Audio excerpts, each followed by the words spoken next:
Tapi ternyata tadi ditunjukkan belum sampai pada kualifikasi asli atau palsunya. Jadi sebenarnya kalau kita masih beranggapan itu dokumen palsu, itu sah-sah saja. Hasil gelar perkara tadi menurut saya ini hal yang biasa-biasa aja. Karena diperlihatkannya itu ijazahnya persis seperti apa yang telah dianalisa, yang beredar di sosial media, yang dianalisa oleh Mas Roy Suryo, Rismond, dan Dr. Tifa. Apakah juga itu ijazah yang dikatakan Dr. Zul? Kalau ijazah itu namanya sama, kuliahnya di UGM, tapi bukan Jokowi yang sekarang jadi presiden gitu loh. Menunjukkan barang bukti tadi bukan berarti mengakui keabsahan barang bukti tadi, karena proses keabsahan itu nanti akan dibuktikan di pengadilan. Karena itu kami menunggu proses persidangan. Setelah segala proses dan tahapan prosedur di tingkat penyidikan ini menjadi lengkap dan sempurna, dan maka belum bisa menjawab pertanyaan pada proses berita acara pemeriksaan. Kami tidak tahu apakah setelah ditunjukkan ini baru akan ada pemeriksaan lanjutan, karena agenda pemeriksaan saksi kan belum ada, tersangka juga belum ada. Yang ada yang kami ajukan adalah pemeriksaan ahli yang meringankan, juga saksi yang meringankan. Kedua juga sama, Saudara Rizal Fadilah juga berkeberatan saat itu untuk diperiksa sebelum ditunjukkan ijazahnya. Dan tadi juga tidak dibantah bahwa belum ada proses pemeriksaan secara material terhadap keterangan Saudara Rizal Fadilah pada status sebagai tersangka, karena memang dulu belum pernah ditunjukkan dan sempat atau tidak mau memasuki proses pemeriksaan sebelum ditunjukkan. Nah, ketika Roy Suryo itu lebih kompleks lagi, karena ada peristiwa pidana yang dilakukan sehingga banyak pertanyaan dari BAP belum dijawab. Artinya apa? Secara material juga sama dengan tersangka yang sebenarnya belum diperiksa. Jadi belum ada bukti-bukti dari unsur dari keterangan terdakwa atau calon terdakwa, atau dalam konteks penyidikan adalah calon tersangka, yang bisa dijadikan sumber penguatan unsur pidana sebagaimana dimaksud dalam putusan Mahkamah Konstitusi. Selanjutnya tadi penyidik menjanjikan kepada kami dalam waktu dekat akan mengeluarkan surat pemanggilan pada ahli yang meringankan, dan kami sudah sounding ada 4 ahli. Ada ahli bahasa linguistik forensik, ada 2 ahli pidana, ada 1 ahli ITE, dan juga ada 2 saksi yang meringankan. Dan yang paling penting adalah tadi ada pernyataan dari Bung Rustam Effendi yang menyatakan memang produk itu bermasalah, bahkan dia menyatakan ada orang yang membuatnya, karena nggak mungkin ada produk yang bermasalah yang tidak memproduksinya. Dan ini semuanya memang akan menjadi terang benderang nanti saat di pengadilan. Sekali lagi, ini juga membantah dakwaan atau tuduhan kuasa hukum Saudara Joko Widodo kalau ijazah itu ditunjukkan nanti akan terjadi chaos. Chaos apa? Chaos tomat, chaos sambal. Nggak ada chaos. Justru tadi sempat ditanya apa relevansinya. Kami sebenarnya sudah jawab berulang-ulang, dan dalam forum ini kenapa kami meminta untuk ditunjukkan kepada klien kami selaku tersangka, karena mustahil orang ditetapkan dengan tersangka, dipersoalkan menyatakan ijazah palsu, tapi belum dengan tersangka, dipersoalkan menyatakan ijazah palsu, tapi belum ditunjukkan ijazahnya. Nah, tadi kepentingannya adalah agar tahapan dalam proses penetapan tersangka itu menjadi sah. Kenapa? Karena ada proses untuk menunjukkan barang yang dipersoalkan, sehingga udah biarin aja Bang. Sehingga menjadi jelas orang itu dipersalahkan karena masalah apa begitu loh. Jadi kalau dia tidak tahu dipersoalkan dengan apa, maka menjadi tidak jelas dia itu ditersangkakan dengan apa.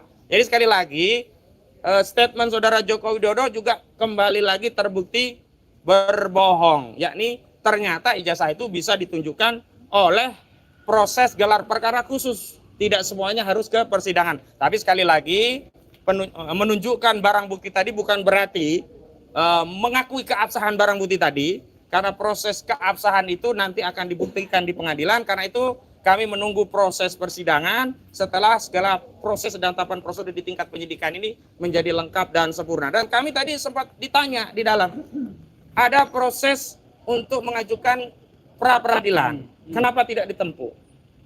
Saya jawab begini tadi, setiap hak yang melekat pada setiap warga negara itu boleh setiap warga negara menggunakannya atau tidak menggunakannya.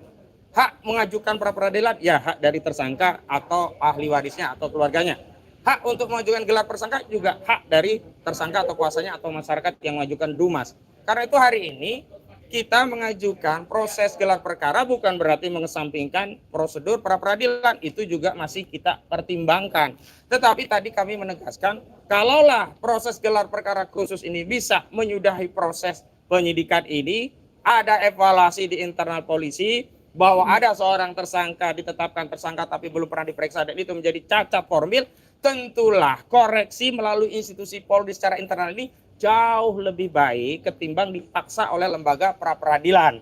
Dan itu tentu kami sampaikan tadi untuk menguji apakah setelah dibentuk tim reformasi Polri atau komisi reformasi Polri ada perbaikan internal Polri, dan di antara parameter perbaikan itu ketika ada tahapan proses dan prosedur dan yang cacat dalam penetapan tersangka ini, jadi institusi Polri dalam hal ini Polda Metro Jaya bisa melakukan evaluasi secara internal tanpa perlu dipaksa melalui putusan pra peradilan. Itu pengantar dari kami. Silakan Bung Gabur kalau ditanyakan. Oke. Terima kasih rekan-rekan media.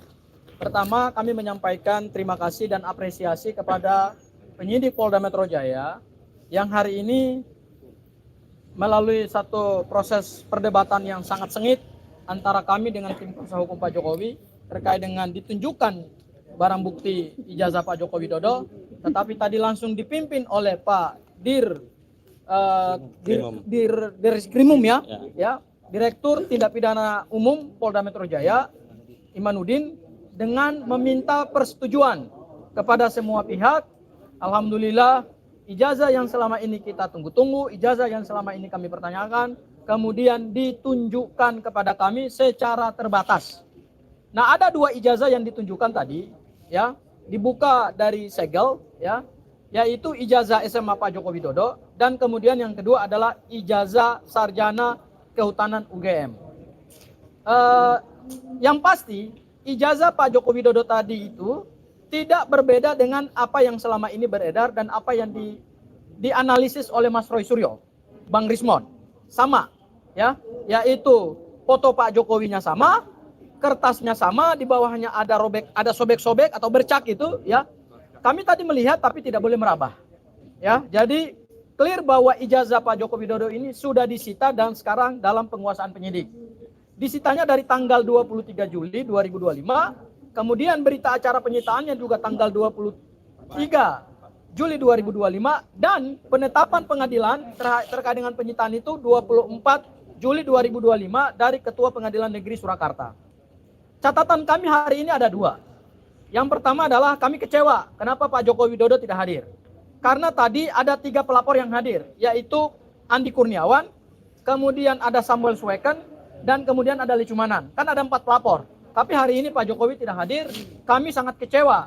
Karena kenapa? Pak Jokowi punya kepentingan dengan laporan ini. Itu yang pertama. Kemudian yang kedua, terkait dengan keabsahan ijazah ini asli atau palsu, tentu di sini bukan forumnya. Ya. Bahkan tadi juga penyidik Polda Metro Jaya tidak membuka 13 ijazah pembanding.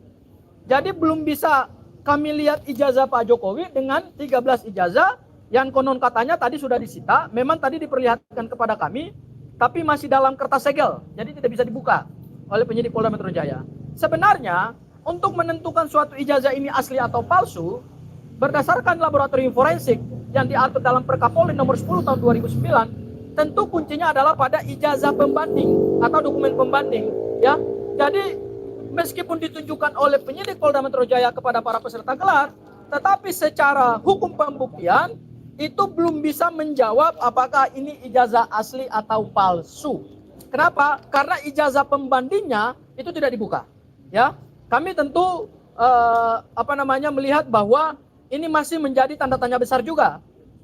Kepada penyidik Polda Metro Jaya, kepada rakyat Indonesia juga, kepada kami, apakah ijazah ini asli atau palsu. Karena hasil laboratorium forensik yang tadi dijelaskan oleh penyidik Polda Metro Jaya, itu hasilnya hanya identik. Identik dengan siapa? Identik dengan 13 ijazah pembanding. Dan 13 ijazah pembanding itu tidak dibuka. Dan kemudian tadi terkait dengan hasil laboratorium forensik juga tidak dijelaskan secara gamblang apakah 13 ijazah pembanding ini ada pernyataan atau berita acara keabsahannya nggak dari UGM. Kami juga nggak tahu ini ijazahnya ijazah siapa, ya. Sehingga memang masih ada tanda tanya yang hari ini kami dapatkan dalam gelar perkara khusus ini. Mungkin itu Bang Aka yang bisa saya Dari sampaikan. prinsipal mungkin ada yang disampaikan, prinsipal. Bu Kurnia dulu, silakan. dulu. Bismillahirrahmanirrahim. Assalamualaikum warahmatullahi wabarakatuh. Kami hari ini telah menyelesaikan gelar perkara khusus di mana dalam gelar perkara tersebut memungkinkan untuk mengkoreksi arah daripada penyidikan, kemudian melihat bukti awal ya, apakah benar seperti itu, serta tentu saja mendengarkan arahan-arahan dari lintas fungsi seperti Wasidik dan Irwasum. Juga memberi ruang kepada ahli-ahli dari pihak terlapor maupun pelapor. Kami sudah menumpahkan semua perasaan kami tadi, tidak hanya hal-hal hukum, tapi juga hal-hal yang kami alami yang tidak bisa diceritakan di luasnya media di luar ini begitu. Dan mereka sudah mencatat dengan baik. Kalau mengenai ijazah yang dipertontonkan kepada kami, saya tidak mempunyai perasaan apa-apa karena terus terang saja itulah yang saya lihat selama ini begitu, ya. The one who really like him, ya, foto yang tidak sama seperti beliau, ya. Dan kebetulan ada dua yang diperlihatkan, yaitu yang S1 serta SMA, dan ini totally different, ya. Itu menurut saya, ya. Tapi tentu saja bukan medannya bagi kita untuk memperdebatkan itu, ada tempatnya nanti. Mari nanti kita tunggu saja. Bagi kami yang terpenting sebagai orang yang sudah ditersangkakan, kami berhak untuk melihat primary evidence, ya. Karena tidak mungkin orang ditersangkakan tanpa ada apa yang menjadi alasan kami untuk ditersangkakan. Saya kira demikian. Semoga kita berjumpa nanti untuk Indonesia yang lebih baik. Silakan. Bang Rizal, Assalamualaikum warahmatullahi wabarakatuh. Sudah benar, Tat? Intinya tadi adalah bahwa yang pertama kita mengkritisi proses gelar perkara dan proses penyidikan. Bahwa penyidikan yang lalu itu kita katakan banyak hal yang tidak sesuai dengan peraturan perundang-undangan. Itu yang pertama, gitu. Kemudian yang kedua, bahwa penetapan tersangka yang diawali dengan peningkatan dari penyelidikan ke penyidikan yang menyatakan bahwa ada perbuatan pidana. Dan untuk itu tadi kita membantahnya. Bahwa berdasarkan atas pasal-pasal yang disangkakan, itu yang kemudian awalnya itu dimasukkan sebagai pasal laporan, itu sungguh tidak memenuhi unsur-unsur pidana. Oleh karena itu tadi dari pihak prinsipal kita, itu kan, kemudian juga pihak kuasa hukum, jelas menegaskan bahwa proses penetapan tersangka itu tidak pas dan tidak tepat secara hukum. Bahkan ada dinyatakan lagi prematur. Karena belum semua saksi, belum ahli diperiksa, kok sudah ditetapkan sebagai tersangka. Padahal semestinya semua selesai dulu, gelar perkara yang baik, kemudian pihak-pihak ada, baru penetapan tentang ada atau tidaknya tersangka itu dan siapa saja. Jadi pada prinsipnya kita menyatakan bahwa proses penyidikan yang didahului oleh penyelidikan dan pada penetapan tersangka itu tidak tepat secara hukum. Itu menjadi perjuangan kita. Nah, kemudian yang ketiganya barulah dimintakan tentang dokumen inti. Bagaimana ada pencemaran, bagaimana ada fitnah gitu. Kalau tidak ada dokumen yang memang dikualifikasi asli. Tapi ternyata tadi ditunjukkan belum sampai pada kualifikasi asli atau palsunya. Jadi sebenarnya kalau kita masih beranggapan itu dokumen palsu, itu sah-sah saja. Karena belum ada putusan peradilan yang menyatakan itu asli. Gitu. Bahwa tadi itu progresnya baru sampai ditunjukkan ada. Dan bagi kita itu adalah konklusi ada itu disita oleh pihak Polda Metro Jaya. Dengan disitanya oleh Polda Metro Jaya, berarti Pak Jokowi dan para pendukung-pendukungnya kemarin itu berbohong. Karena dia menyatakan kami ditunjukkan oleh Pak Jokowi itu aslinya. Bagaimana bisa ditunjukkan aslinya? Orang aslinya disita. Gitu kan, 5 bulan yang lalu. Saya kira ini hal yang penting ini. Bahkan ada kemungkinan kami akan menggugat, mempermasalahkan Jokowi, gitu kan, atas kebohongannya bahwa menurut relawannya itu ditunjukkan yang asli. Padahal yang asli itu adanya di Polda Metro Jaya yang kita saksikan berita acara penyitaannya tadi. Kita saksikan berita acara penyitaannya jelas yang lalu. Nah yang terakhir dengan ditunjukkannya baru sekarang kita tahu sebetulnya gugur itu proses-proses yang sampai kepada penetapan tersangka. Karena tuduhan tentang ijazah palsu kan baru sekarang ditunjukkannya. Itu saja belum ditetapkan keasliannya. Baru kita lihat. Berarti harusnya sudah gugur itu proses penyidikan sampai penetapan tersangkanya. Saya kira ini poin pentingnya dan itulah yang akan kita jadikan bahan perjuangan berikutnya tentang pembuktian berdasarkan laboratorium forensik ataupun laboratorium lainnya yang menunjukkan bahwa ijazah itu tidak asli. Bang Rustam. Oke? Rustam.